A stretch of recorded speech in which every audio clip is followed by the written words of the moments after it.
oportuna, Vossa Excelência tem a palavra, então, por 15 minutos. Excelentíssimo desembargador presidente, excelentíssimo desembargador relator, excelentíssimos desembargadores componentes da COLEM da turma, excelentíssimo representante do Ministério Público Federal, caros colegas, bom dia a todos. Senhor presidente, a defesa trouxe em suas razões de apelação uma série de preliminares. Em razão do tempo, na verdade, da minha falta de tempo, eu vou me permitir simplesmente ratificá-las e focar na questão meritória. O que dizia a denúncia com relação a Fernando Bittar? Diferentemente do que aduziu aqui o doutor procurador em sua sustentação oral, primeiro, é bom que fique claro que Fernando nunca foi acusado dos aventados crimes antecedentes. Nunca houve qualquer relação de Fernando com as supostas corrupções, com o suposto planejamento de perpetuação do Partido dos Trabalhadores no poder, com a Petrobras, enfim, com todas essas questões relacionadas aos crimes antecedentes. Dizia o Ministério Público Federal que Fernando Bittar teria praticado 44 lavagens de dinheiro, porque teria emprestado ficticiamente seu nome para o ex-presidente da República para registrar o sítio em seu nome, quando o verdadeiro proprietário do sítio seria o ex-presidente. Então, bradava o Ministério Público na denúncia, eu insisto, isso era o que disse o Ministério Público na denúncia, diferentemente do que foi sustentado aqui hoje, que Fernando Bittar seria um mero laranja do ex-presidente. E assim como as obras, segundo a acusação, seriam uma contrapartida dessas aventadas corrupções, Fernando Bittar, emprestando o seu nome para colocar no sítio, teria ali concorrido para a ocultação dessa aventada origem ilícita do dinheiro. Isso eram os rigorosos termos da denúncia. Sabendo que a denúncia é o que limita a acusação, o que dá seus limites formais, a defesa o que fez foi buscar demonstrar que Fernando nunca foi laranja de ninguém. E, para isso, o primeiro ponto que a acusação dizia na denúncia é que o sítio não era de Fernando. Então, a defesa provou por A mais B, documentalmente, por meio de prova testemunhal, que o dinheiro utilizado para a aquisição do sítio tem uma origem absolutamente transparente e lícita. O dinheiro saiu da conta do pai de Fernando, Jacob Bittar, oriundo de uma indenização paga pelo Estado, foi transferido via transferência bancária para a conta de Fernando e pago também por transferência bancária ao antigo proprietário do sítio. A origem, portanto, é absolutamente indiscutível. Daí a necessidade do Ministério Público voltar atrás da acusação que fazia na denúncia. E é importante registrar aqui que há laudo pericial juntado aos autos atestando que a origem do dinheiro utilizado naquela aquisição era do pai de Fernando, Jacob Bittar. O primeiro ponto, o primeiro alicerce da acusação, portanto, foi demonstrado que era uma falácia. Dizia o Ministério Público ainda na acusação, a fim de justificar a imputação contra Fernando, que, na verdade, Fernando mal ia ao sítio, que o sítio era frequentado só pela família Silva, que quem exercia a gestão do sítio, quem exercia a posse do sítio, eram os Silva. Muito bem, juntou-se durante a defesa um calhamaço convenientemente omitido pelo Ministério Público, isso foi juntado no Ministério Público na época da investigação e não foi juntado, não foi apresentado junto com a denúncia, dos registros de sem parar do Fernando, que demonstravam que durante os 3 primeiros anos de aquisição, Fernando foi muito mais ao sítio do que o presidente Lula. Juntou-se inúmeros, centenas de comprovantes bancários que demonstravam a exaustão que as contas do sítio, que a gestão do sítio eram feitas pelo Fernando. Salvo erro de memória, algo em torno de R$300 mil foi gasto pelo Fernando nesse primeiro período da aquisição do sítio. E foram ouvidas inúmeras testemunhas, e aqui, principalmente, o já referido caseiro do sítio, o senhor Maradona, o senhor Elcio, vulgo Maradona, que narrou que todos os fatos relacionados à gestão do sítio eram afetos ao Fernando. Ficou demonstrado, e o próprio Ministério Público reconhece isso ao final, que Fernando nunca foi laranja de ninguém. Fernando sempre foi o proprietário de fato e de direito daquele sítio de Atibaia. Dizia o Ministério Público também, alardeava o anódino fato de que o quarto principal do sítio seria ocupado pelo ex-presidente e que as galinhas do sítio eram cuidadas pela dona Marisa. Juntava uma série de e-mails trocados com a equipe de segurança do ex-presidente e da ex-primeira-dama, que mostrava que ela se preocupava, que ela tinha um peru no sítio, que ela se preocupava com a morte de uma galinha, com a morte do cachorro, foi picado pela cobra. Isso era um grande fato para o Ministério Público, que demonstrava que a posse era exercida, que o sítio seria do ex-presidente. Então, demonstrou-se, com dezenas de testemunhas, aqui eu não vou tomar o tempo de Vossa Excelência lendo o trecho desses depoimentos, mas foram mais de 20 testemunhas que relataram, e o que também foi reconhecido pelo Ministério Público hoje, a relação íntima, mais do que íntima, a relação paternal que Fernando tinha com o ex-presidente, com a ex-primeira-dama. Fernando cresceu na casa do ex-presidente Lula. Muitas testemunhas se referem a Dona Marisa, e abro aspas aqui pelos termos utilizados, a mais mãe de Fernando do que a própria mãe dele.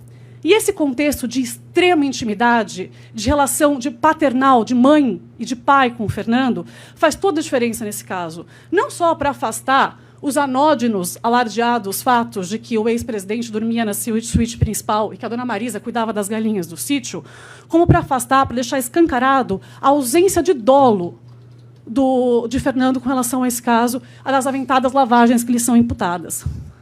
É preciso que se entenda em que contexto que essas reformas famigeradas aconteceram. Temos aqui posto, já reconhecido pelo Ministério Público Federal, que o sítio é de Fernando.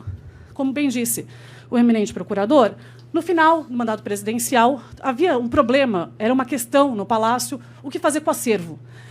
Na casa do ex-presidente não cabia todos os presentes que o presidente tinha recebido enquanto presidente, parte do acervo, então não havia onde colocar aquilo. Há testemunha nos autos que relata que o senhor Jacob Tar, pai de Fernando, ficou hospedado, ele tem uma doença grave, ficou hospedado, ficou morando junto com o ex-presidente, com a ex-primeira-dama, no Palácio da Alvorada, durante muitos meses, e ali ofereceu o sítio para que abrigasse parte do acervo ali.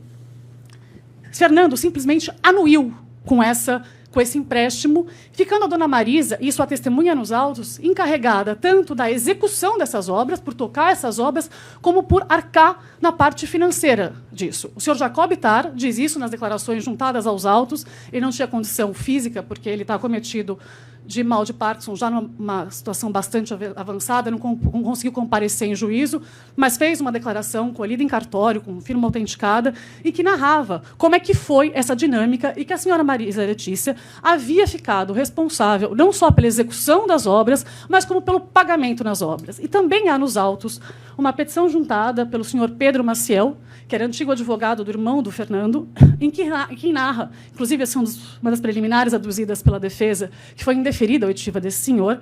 Já no final do processo, ele apresenta uma petição narrando que estava presente no momento em que o senhor Jacob Tar ofereceu o sítio e a senhora Marisa Letícia ficou responsável pela parte financeira das obras que seriam necessárias ser realizadas ali para receber o acervo.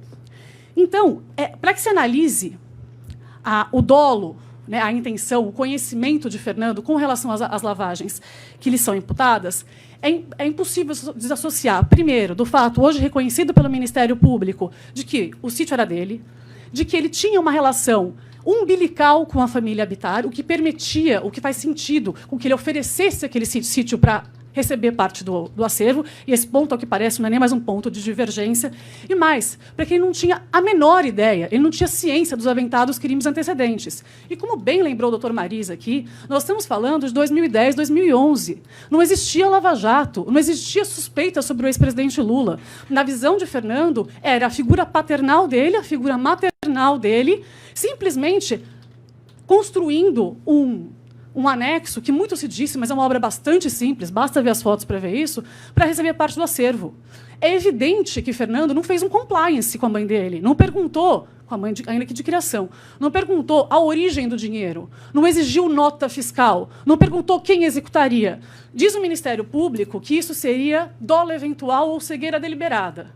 Com todo respeito ao Ministério Público, isso está muito longe de ser qualquer uma das duas figuras. Isso é a simplicidade de uma relação familiar. Não se exige que um filho questione a mãe sobre a origem do dinheiro, sobre quem vai fazer uma obra. Isso não é natural das relações familiares. E, de novo, nós estamos falando de 2010, 2011. Não tinha por que ter esse desconhecimento, essa desconfiança com relação à origem.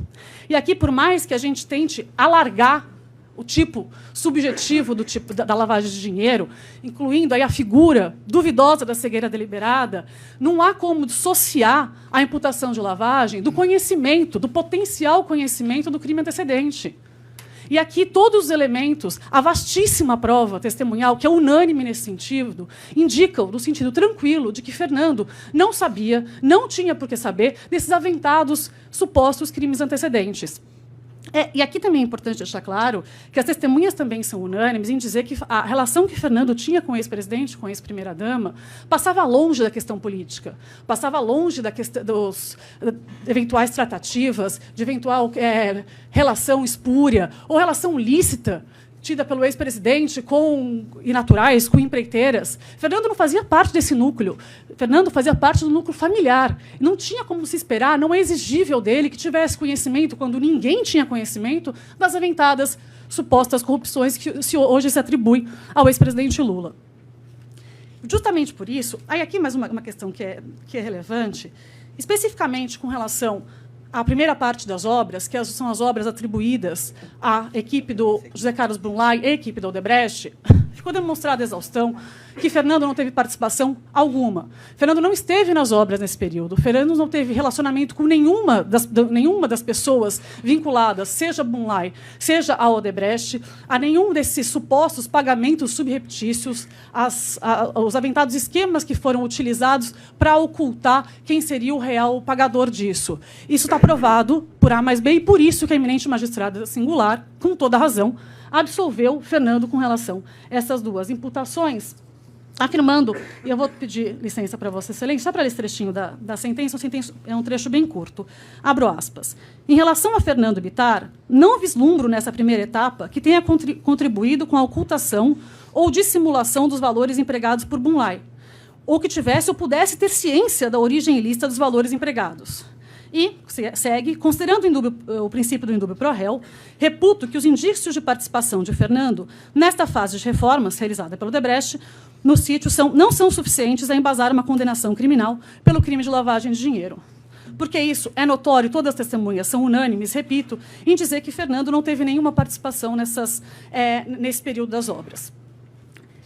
O próprio parecer do Ministério Público, com relação a Brunlay, reconhece essa falta de participação e opina pela manutenção da absolvição.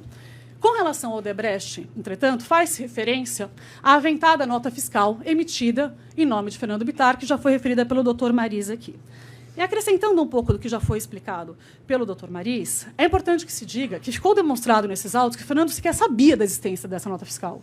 Essa reunião referida aqui foi realizada sem a presença dele. Os delatores e o próprio Roberto Teixeira dizem que Fernando não sabia dessa reunião, não participou, não pediu a elaboração da nota fiscal. E, para deixar claro como a luz do sol de que ele não sabia da existência dessa nota fiscal, basta ver a nota fiscal, que no campo destinado à assinatura do destinatário do suposto serviço, não está assinado. Existe lá o nome do Fernando, colocado nas primeiras linhas, e onde ele deveria assinar para comprovar que foi o recebedor daquele serviço, ou na linha do Ministério Público, para fingir que Lula não seria o real beneficiário, para ocultar que o Lula seria o beneficiário. O mínimo que se esperava, se ele tivesse concorrido para essa conduta, se ele tivesse anuído com aquilo, seria que assinasse. Mas não assinou. Não assinou porque sequer sabia da existência. E, como sabemos todos, a nota fiscal é um documento unilateral. Pode ser feito por qualquer um em nome de qualquer pessoa. Para que se torne esse documento elemento de prova para justificar a condenação de Fernando, o mínimo que se esperava é que esse documento estivesse assinado. E não está. E na linha de todos os depoimentos, todas as demais provas dos autos, isso corrobora, conforme bem reconheceu a eminente magistrada singular, que não há, com relação a Fernando, nenhum elemento que indique a participação nessas obras ou nos pagamentos subreptícios, além de tudo, claro, naquela questão relacionada à ciência do crime antecedente. E, por fim, meu tempo já está acabando, algumas poucas palavras sobre a questão da obra relacionada à OAS, pela qual Fernando restou condenado. Disse a eminente magistrada que, com relação à OAS, teria havido uma participação maior de Fernando, ele teria tido uma interação com os funcionários da OAS. Isso é fato e nunca foi negado pelo Fernando. Fernando diz isso desde o momento em que foi ouvido no Ministério Público Federal, quando a dona Marisa ainda estava viva. E disse que, de fato, ele havia feito um projeto particular de cozinha, feito por ele, pago por esse projeto com o dinheiro dele. Inclusive, a arquiteta responsável por isso foi ouvida e confirmou esses fatos. E que a dona Marisa, a quem ele se refere como tia, teria falado, olha, posso fazer um projeto maior? Posso fazer uma cozinha maior? Isso foi autorizado para ela, novamente, com ela se responsabilizando pelo pagamento. Esses são os fatos dos autos. Ele sabia que era a OAS, isso não é... Houvesse a OAS sido contratada e pago os valores, seja pela dona Marisa, por quem for, o simples fato, diz a magistrada, que era uma grande empreiteira. O simples fato de ser uma grande empreiteira, pouco importa. Para Fernando, aquele serviço estava sendo pago pela família Silva. Era essa a crença. Ele não tinha por que crer em nada contrário a isso. Ele não tinha por que desconfiar da sua mãe de criação. Posto meu tempo já se vai, posto esses esclarecimentos, Excelência, o pleito da defesa é para o provimento das razões de apelação depostas pela defesa e pelo desprovimento das razões de apelação propostas pelo Ministério Público Federal. Eu agradeço a atenção de Vossas Excelências.